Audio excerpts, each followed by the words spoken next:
Super સિક્સમાં શરૂઆત કરવાની છે કુદરતના રૌદ્ર સ્વરૂપ સાથે। દેશભરમાં મેઘમહેર હવે મુસીબત બની રહી છે। દિલ્હીથી લઈને પ્રયાગરાજ અને મધ્યપ્રદેશ સુધી વરસાદે જનજીવન અસ્તવ્યસ્ત કરી નાખ્યું છે। ક્યાંક રસ્તાઓ નદી બની ગયા છે તો ક્યાંક ઘરો અને રહેણાંક વિસ્તારોમાં પૂરના પાણી ઘૂસી ગયા છે। તો જમ્મુ કાશ્મીરમાં વાદળ ફાટ્યા બાદ રહેણાંક વિસ્તારોમાં કાટમાળ સાથે પાણી ઘૂસી આવતા લોકોમાં ભય ફેલાયો છે। બાંદીપોરા, શોપિયાન અને ગાંદરબલમાં અચાનક પૂર જેવી સ્થિતિ સર્જાઈ છે। हिमाचलनी जेम उत्तराखंड में वरसाद और भूस्खलनનો कहर જોવા મળી રહ્યો છે। देख सकते हैं कि किस तरह से लोग अपना बोरिया बिस्तर समेटकर, दुकानों को समेटकर अब यहाँ से जाने लगे हैं। क्या कारण बता रहे हैं? कारण ये गंगा जी बाढ़ रही है।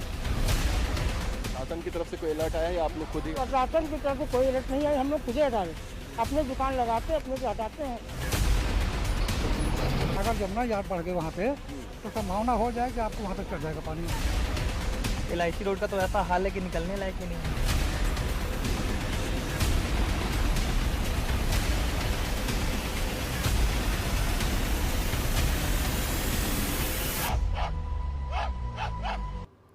દેશભરના અનેક રાજ્યોમાં વરસાદ હવે આફત બની ગયો છે। દિલ્હી NCRમાં આજે સવારે ભારે વરસાદ પડ્યો। એરપોર્ટ રોડ પર દ્વારકા, અંડરપાસ સહિત અનેક વિસ્તારોમાં પાણી ભરાઈ ગયા। પ્રયાગરાજમાં 4 દિવસથી વરસાદ પડી રહ્યો છે। શહેરના અનેક વિસ્તારોમાં 5 ફૂટ સુધી પાણી ભરાઈ ગયા છે। ઘરો અને હોસ્ટેલોમાં પણ પાણી ભરાઈ ગયા છે। સાથે જ ઉત્તર પ્રદેશના 9 જિલ્લાઓમાં આજે રેડ એલર્ટ જાહેર કરાયું છે। વારાણસીમાં ગંગા નદીના કિનારાના 100થી વધુ મંદિરોમાં પાણી ભરાઈ ગયા છે। મધ્યપ્રદેશના અનેક જિલ્લાઓમાં પૂર જેવી સ્થિતિ સર્જાઈ રહી છે। તો સાથે જ સતનામાં ભારે વરસાદને કારણે ચિત્રકૂટના ગુપ્ત ગોદાવરીમાં પાણીનું સ્તર વધી ગયું છે।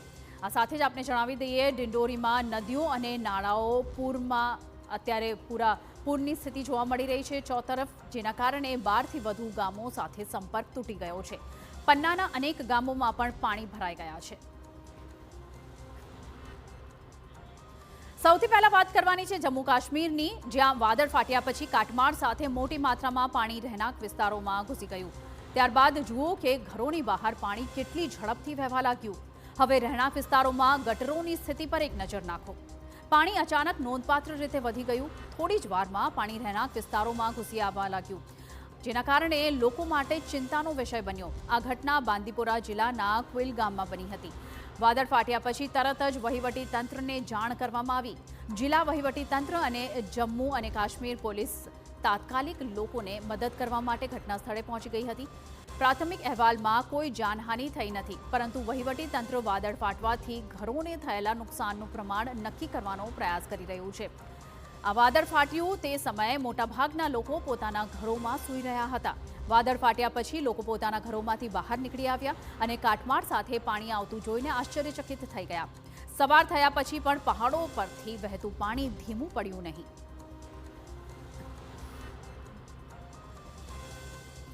વાદળ ફાટ્યા પછી પર્વતો પરથી પાણી રહેણાંક વિસ્તારોમાં વહેવા લાગ્યું। લોકો બીજા લોકોને ચેતવણી આપવા માટે જોરથી બૂમો પાડવા લાગ્યા। એવું કહેવામાં આવી રહ્યું છે કે પાણીથી અનેક વૃક્ષો ઉખડી ગયા। થોડા સમયમાં જ રહેણાંક વિસ્તારો પાણીથી ભરાઈ ગયા અને આ ઘટના શોપિયાન જિલ્લાના શાદાબ કરેવા વિસ્તારમાં બની, જ્યાં થોડા જ સમયમાં પૂર જેવી સ્થિતિ સર્જાઈ।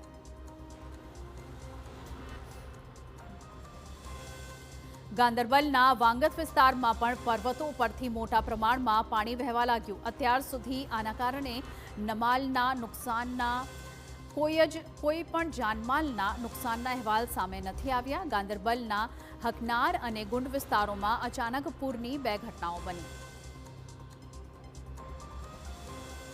આ તસવીર જમ્મુ અને કાશ્મીરના ડોડા જિલ્લાની છે, જ્યાં કહારા વિસ્તારમાં ગંગુરી નાળામાં અચાનક પાણી ભરાઈ ગયું હતું, જેના કારણે શાળાના બાળકો લાંબા સમય સુધી ફસાયા રહ્યા।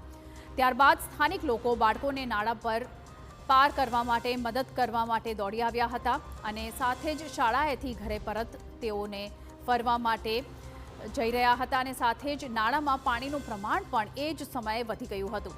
બધા બાળકોને સુરક્ષિત રીતે નાળા પાર પહોંચાડવામાં આવ્યા। ડોડામાં સતત ભારે વરસાદને કારણે નદીઓનું પાણીનું સ્તર ઝડપથી વધી ગયું છે। આજે પણ ભારે વરસાદની ચેતવણી આપવામાં આવી છે। આવી સ્થિતિમાં નદીઓની નજીક રહેતા લોકોને સતર્ક રહેવાની વિનંતી કરવામાં આવી છે। આ દ્રશ્યો ઉત્તરાખંડના ઋષિકેશ બદ્રીનાથ હાઈવેના છે, જ્યાં ભલેગાંવ ભાગવાન નજીક એક ટેકરી પરથી અચાનક મોટો કાટમાળ હાઈવે પર પડ્યો. કાટમાળ એટલો ભારે હતો કે હાઈવે પર ટ્રાફિક સંપૂર્ણપણે ઠપ થઈ ગયો હતો અને ભૂસ્ખલન સ્થળની બંને બાજુ વાહનોની લાંબી કતારો લાગી ગઈ હતી.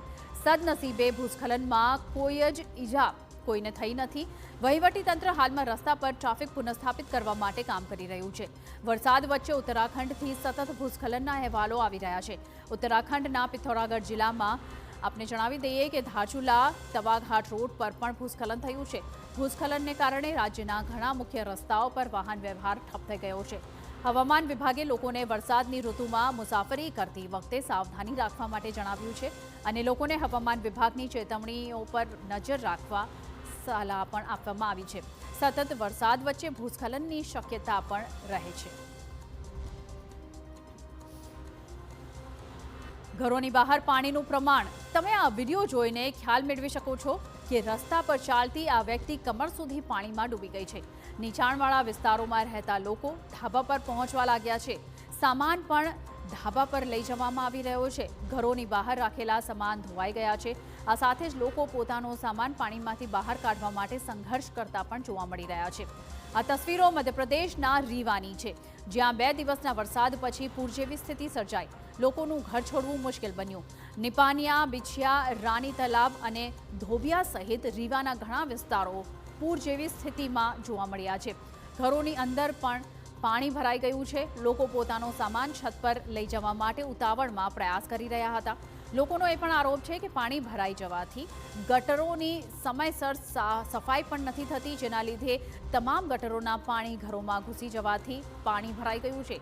આ માણસે પૂરગ્રસ્ત વિસ્તારમાંથી વાહન ચલાવવાની ભૂલ કરી અને તેની બાઇક પાણીમાં ફસાઈ ગઈ અને તેને નુકસાન પણ થયું છે. સતત વરસાદને કારણે પરિસ્થિતિ ઝડપથી બગડી રહી છે. રાહત અને ડ્રેનેજ વિભાગ તાત્કાલિક બગડતી પરિસ્થિતિને કાબૂમાં લેવા માટે મોટી કાર્યવાહીમાં લાગી ગયો છે. પરિસ્થિતિને કાબૂમાં લેવા માટે બખિયા ડેમના 14 દરવાજા ખોલવામાં આવ્યા છે. સંગમ શહેર પ્રયાગરાજમાં ફરી એકવાર ગંગા અને યમુના નદીઓનું વિકરાળ સ્વરૂપ જોઈ શકાય છે. છેલ્લા 3 દિવસથી સતત ભારે વરસાદ અને ડેમમાંથી પાણી છોડવાને કારણે પ્રયાગરાજમાં ગંગા અને યમુના નદીના પાણીનું સ્તર ઝડપથી વધી રહ્યું છે, જેના કારણે પાણી સંગમની આસપાસના વિસ્તારોમાં પહોંચી રહ્યું છે. ઘણા તંબુઓ, દુકાનો અને રસ્તાઓ ડૂબી ગયા છે, જેના કારણે હોડી ચાલકો અને દુકાનદારોને તેમનો સામાન સુરક્ષિત સ્થળોએ ખસેડવાની ફરજ પડી છે.